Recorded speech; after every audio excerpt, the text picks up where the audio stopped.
Hola a todos, ¿cómo están? Un gusto poderlos saludar desde Plaza y Janés Editores Colombia en nuestra celebración de los 60 años. Para este mes queremos hablar con grandes lectores y hoy me place mucho poder estar acompañado de un gran lector de nuestra ciudad, Bogotá, que nos viene a hablar un poco también de su experiencia como lector y de su formación como ser humano, de su formación como profesional. Para mí es un gusto poder tener entonces en este momento a Fabio Meneses y se los presento rápidamente. Fabio es bogotano, está en sus 40, plena flor de la vida.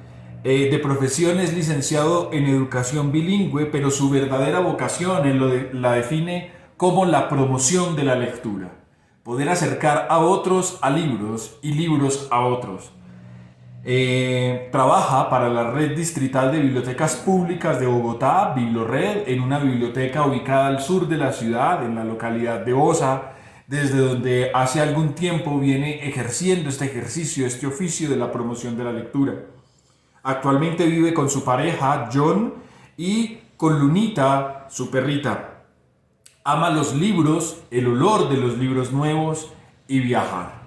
Fabio, para nosotros aquí en Plaza y Janés es un gusto que nos acompañes, que podamos hablar de libros. Julio es un mes que hemos dedicado, lo hemos llamado el mes de los grandes lectores, porque en julio tenemos muchos personajes que nos han animado a este camino como lectores.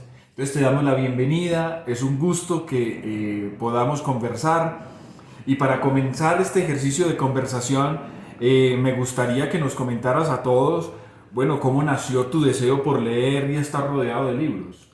Bueno, Juan Camilo, muchas gracias por la invitación. Bueno, recordando un poco, en mi infancia, una tía tenía un jardín infantil en la ciudad de Bucaramanga y ella me enviaba cajas de cuentos y de libros infantiles y yo recuerdo recibir con mucha alegría esas cajas y ahí encontraba sobre todo antología de escritores que ya grande vine a saber que era Tolstoy o Perrault o de los mismos cuentos clásicos de los hermanos Grimm. Entonces ese fue mi primer contacto, pero también mis padres iban a la iglesia, a una iglesia evangélica, y también pues allí recibíamos historietas de las historias de la Biblia. Entonces ese también fue un contacto con la lectura. ¿Y en la escuela cómo fue esa relación? ¿Cómo se tejió esa relación? Pues yo recuerdo que, sobre todo en el bachillerato, en séptimo, un profesor todo el año se dedicó a la literatura y nos dejaba libros. Por ejemplo, Mientras llueve de Fernando Soto Aparicio, lo recuerdo muchísimo, que yo devoraba los libros antes de cuando había que entregar como el parcial. Y me acuerdo que mis compañeros me decían, ay, no he leído el libro. Y yo, no, yo ya lo terminé. Y ese año lo disfruté mucho porque era solo lectura y era lo que me gustaba.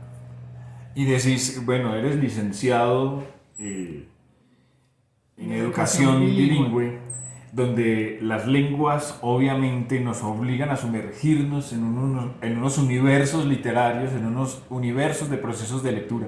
¿Qué textos recuerdas de ese proceso de formación académica? Bueno, recuerdo dos momentos particulares. Uno, una clase de literatura británica, que leíamos algunos textos de escritores o relacionados con la literatura y por supuesto me llamaba mucho la atención. Y recuerdo una lectiva que se llamaba La Hora del Cuento, parecido al nombre de uno de mis programas en la biblioteca, y allí tenía que hacer promoción de lectura cuando yo no sabía que eso existía. Yo no sabía que a alguien le pagaban por promover la lectura y recuerdo que me disfruté mucho esa clase, que escribí textos, uno basado en un cuento de García Márquez que no recuerdo ahora el título, y recuerdo una adaptación que hicimos con un compañero del Gato con Botas, nos disfrazamos, bueno, fue todo un espectáculo y no sabía que eso me estaba preparando para el futuro. Pensaba que iba a ser era profesor de inglés y no promotor de lectura.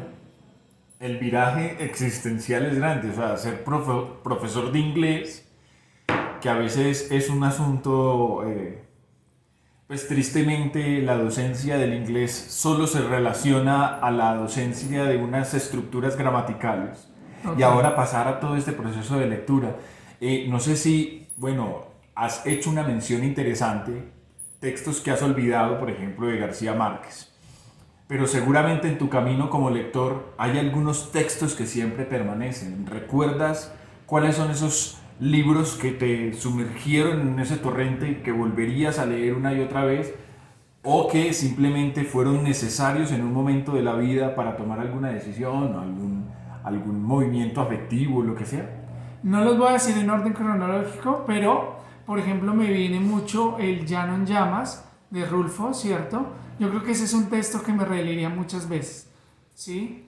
Y el aporte que Rulfo ha hecho a las letras, pues sabemos que es grandísimo. Tuve la oportunidad de después de muchos años leer una novela gráfica de Óscar Pantoja sobre la vida de Rulfo y más me conectó con él. Yo creo que podría decir que esos tres breves eh, libros que escribió Rulfo para mí se constituyen en algo muy importante que recomendaría releer muchas veces, por supuesto a Gabo, aunque no me voy tanto por 100 años de soledad como por el amor en los tiempos del cólera. Ahora justo en la pandemia lo leí y fue un gran impacto para mi vida y me encantan mucho los cuentos. Yo trabajo con público infantil, entonces tengo que leer los cuentos clásicos, por supuesto, y descubrir nuevos, como mencionaba al comienzo de esta entrevista. Por ejemplo, los cuentos rusos, Tolstoy y otros son maravillosos.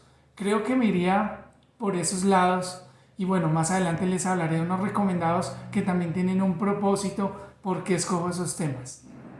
Bueno, mencionas textos que también personalmente siento enorme afecto, ¿no?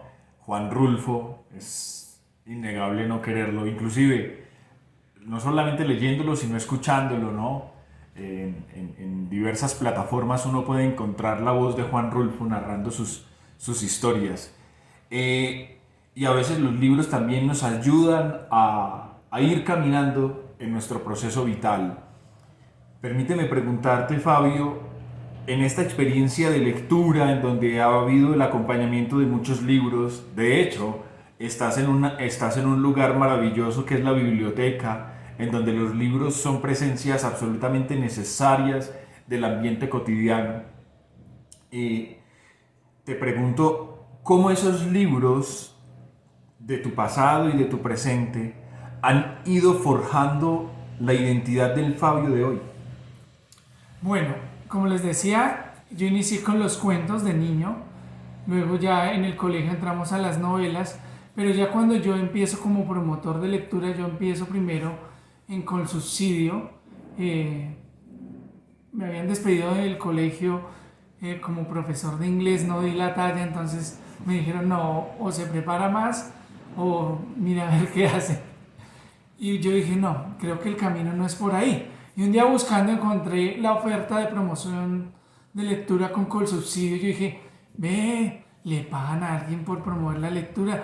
Apliqué, metí toda la energía, las oraciones y bueno, ahí salió ese trabajo y empezamos a viajar por distintos lugares de Cundinamarca haciendo talleres de promoción de lectura, pero pues yo tenía los libros del colegio y los que leí de niños, pero ahora me enfrento a unos nuevos libros. Descubro, por ejemplo, a Anthony Brown, que me encanta mucho, que es un escritor e ilustrador para niños y niñas, y ahí empiezo a encontrar el camino, tantos otros escritores que me empiezan a llevar a abrirme a nuevas posibilidades.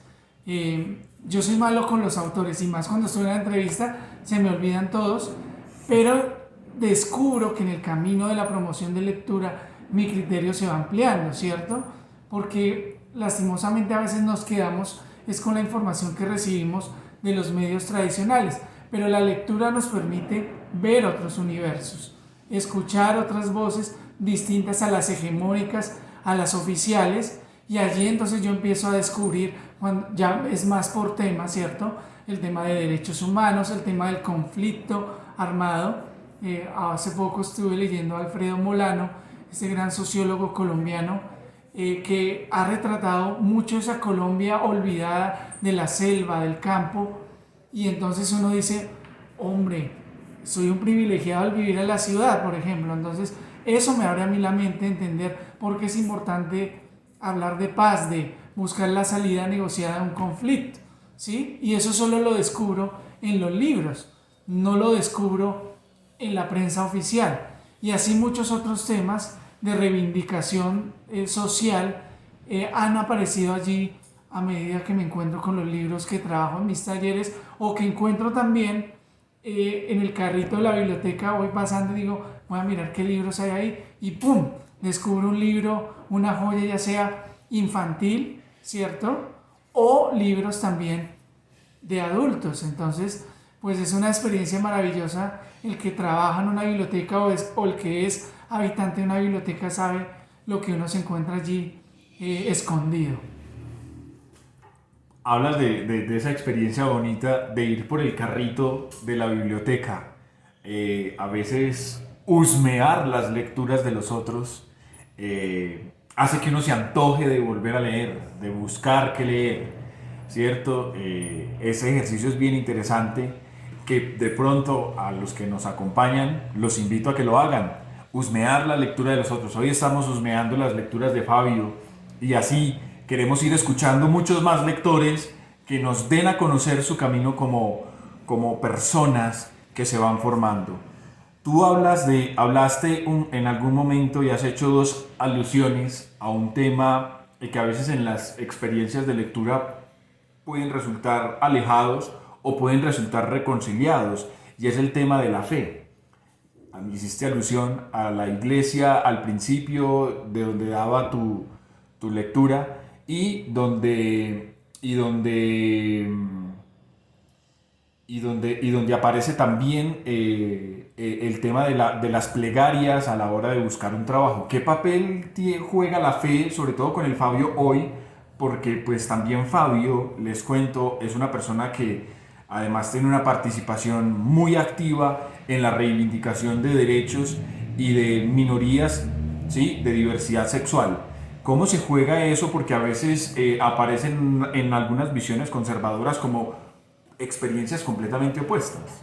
Así es, como les decía al comienzo de esta entrevista, mis primeras lecturas también tuvieron que ver con la fe, la Biblia. Yo recuerdo que mi papá me compraba como unos cómics de las historias de David, de la historia de José, del mismo Jesús, y me encantaba. O sea, esa lectura religiosa también estuvo presente en mi vida. Luego, pues escritores religiosos.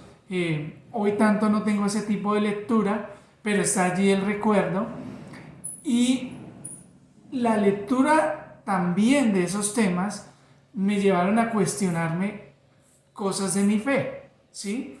Que eso vino a dar frutos yo ya muy grande, y es el tema, por ejemplo, de la diversidad sexual y de género, más específicamente mi orientación sexual. En toda esa búsqueda de respuestas, de saber por qué soy así y por qué supuestamente pues es algo que la iglesia en su mayoría no acepta y que incluso condena, pues leía también muchos libros del tema, inicialmente pues en contra, diciéndome no, usted puede cambiar, eso es pecado, eso está mal, pero con el tiempo me llevó a nuevas lecturas ya de reivindicación, ¿cierto?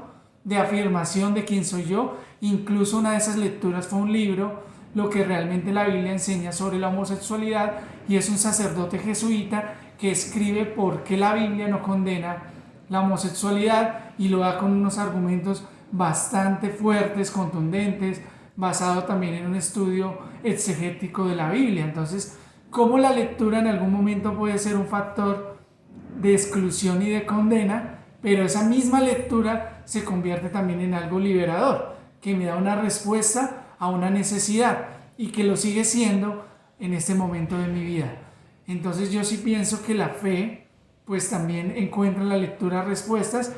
Pueden ser a veces retrógradas, sí, respuestas que destruyen, pero también que alivian y afirman.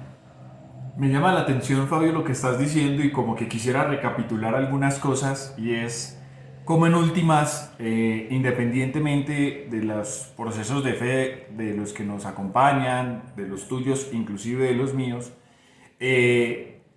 todo esto nos está llevando a que todo el tiempo estás haciendo una lectura de ti mismo. Y ese ejercicio no es fácil. O sea, hablar de leer textos también nos obliga a leernos a nosotros como textos, a producir nuestros propios relatos, nuestros propios textos. Y tengo también conocimiento que en ese ejercicio de lectura de ti mismo sale como un torrente, un ejercicio de escritura. Cuéntanos un poco cómo es ese ejercicio de escritura y las redes en los cuales comunicas esos procesos. Cuando yo logro aceptarme como gay hace un poco más de 5 años y me afirmo, me doy cuenta que tengo un talento. No me considero escritor, yo siempre lo digo, no, yo no soy escritor, promuevo la escritura y me parece que ponerse esa camisa de escritor debe ser algo muy serio hoy en día, y tú lo debes saber, Juan. Mucha gente dice que es escritor y uno dice, bueno, ¿quién te lo dijo? Sí, es algo serio, como cualquier otra profesión, pues uno no debe andar diciendo lo que no es, pero sí hago el ejercicio en mi tiempo libre de escribir y creé una página en Facebook contando mi historia de vida, y yo no sabía que eso se iba a convertir en una herramienta para que mucha gente se identificara con mi historia, ¿sí? Porque mucha gente a veces no quiere leer un título, sí, de un libro que hable sobre diversidad sexual y de género súper académico, que explique todo a través de la historia, ¿sí? Un manual de psicología, sino quiere una historia, algo sencillo con lo cual identificarse, y muchas personas encontraron en mi página Diario de un Cristiano Gay esa identificación con mi historia.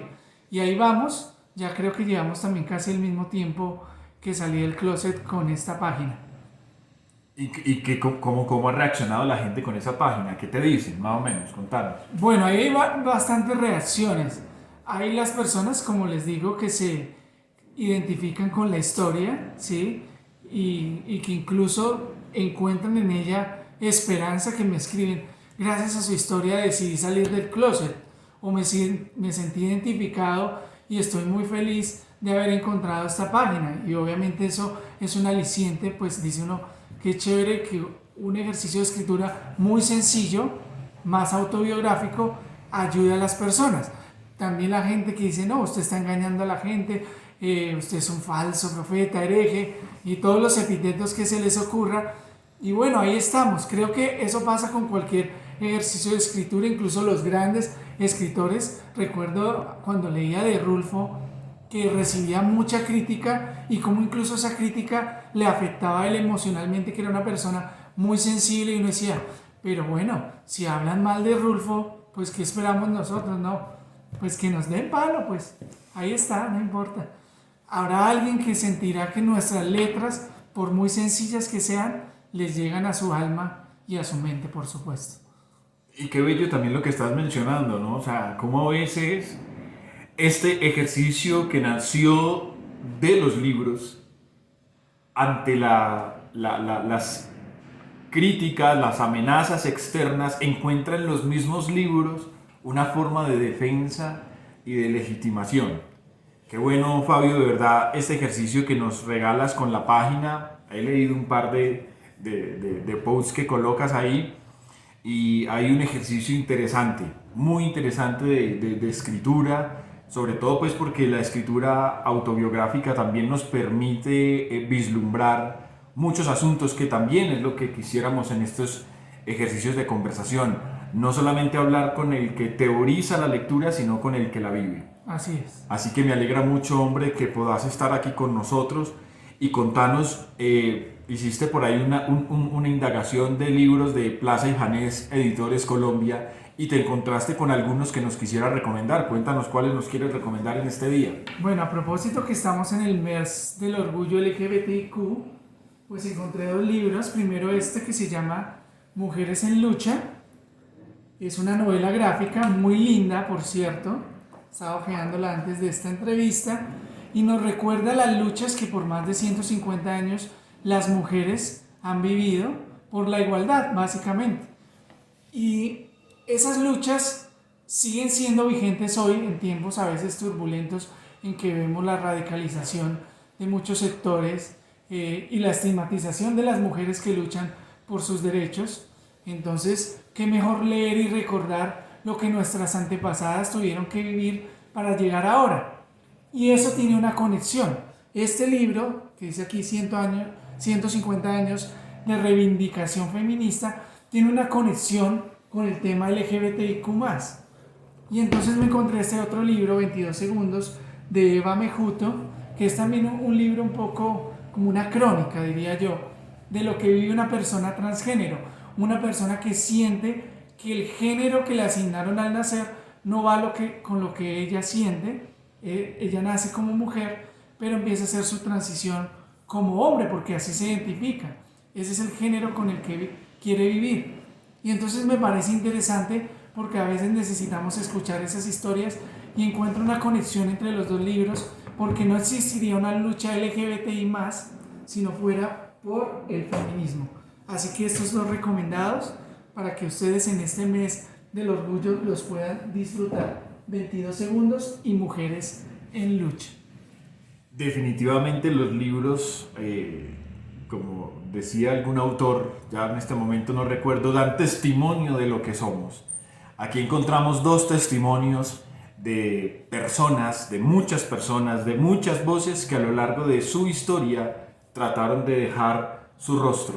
Los libros siguen siendo, Fabio, al modo de lo que, como recapitulando también un poco, recogiendo lo que tú nos has comentado en este momento de conversación, siguen siendo esa enorme necesidad, la escritura sigue siendo esa enorme necesidad, la lectura sigue siendo esa enorme necesidad que sintieron nuestros antepasados al dejar su mano plasmada en una roca, ¿cierto? La cueva de las manos, todo este ejercicio de arte rupestre. Sigue existiendo la misma necesidad y la encontramos acá. Los invito a que consulten estos ejemplares en nuestra página web www.plazaijanescolombia.com. Ahí pueden encontrar estos ejemplares para la adquisición o acercarse a librerías también de todas las ciudades en donde estamos colocando a disposición estos ejemplares. Recuerden que si hacen compras en nuestra página web, pues el envío es gratuito, pero si se acercan a las librerías, además encontrarán un librero que con mucho gusto les puede orientar en un montón de lecturas, en un montón de preguntas, en un montón de conversaciones. Y muy próximamente esperamos que también estos libros, Fabio, estén en bibliotecas para que ojalá muchas otras personas se sigan nutriendo de esta necesidad de contar historias. Claro que sí. A mí me emociona, justo en estos días llegaron libros nuevos y tú debes saber cómo es esa experiencia de abrir un libro nuevo o leerlo, porque no hay nada, por lo menos para mí es un placer ese olor y revisar tantos temas. Es emocionante. Ahí tenemos, porque llegaron bastantes, los hemos ido sacando y obviamente yo voy también hojeando los míos, los voy por ahí prestando porque digo, no, tengo que disfrutar. Esa es una posibilidad que también tenemos hoy y que no todas las ciudades tienen el privilegio de tener el acceso a las bibliotecas, y por eso también me siento privilegiado, porque tú debes saber, Juan, que la promoción de lectura no es algo que está en todo lugar, sino que es privilegio de pocas ciudades, y Bogotá es una de esas. Pues Fabio, te agradezco mucho tu tiempo, este ratico que hemos podido conversar. Agradezco a los que nos acompañan por haber sacado estos momentos para escuchar este encuentro entre lectores. Los invitamos a que sigan compartiendo sus lecturas en sus canales virtuales, en sus redes sociales, y nos etiqueten a Plaza y Janés para poder estar atentos a ellos.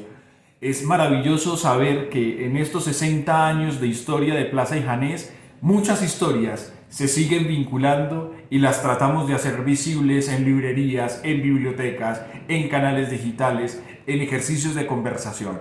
Porque leer es poner estas palabras siempre a rodar, a conversar. Tenemos esa misma necesidad de nuestros primeros padres, vuelvo y reitero, de unirnos en torno a un fuego. Ahorita este fuego son las pantallas, un montón de situaciones, pero compartir las mismas palabras, compartirlas una y otra vez. ¿Qué nos pasa? ¿Qué podría pasar? Y qué tal vez pudiese pasar. En Plaza y Janés nos complace esto. Son 60 años de presencia en el mercado colombiano y queremos agradecerles a ustedes y a ti, Fabio, por hacer parte de esta historia. Nos encontraremos en una futura oportunidad para seguir en estos encuentros con lectores y con libros. Chao, que les vaya muy bien. Muchas gracias. Chao.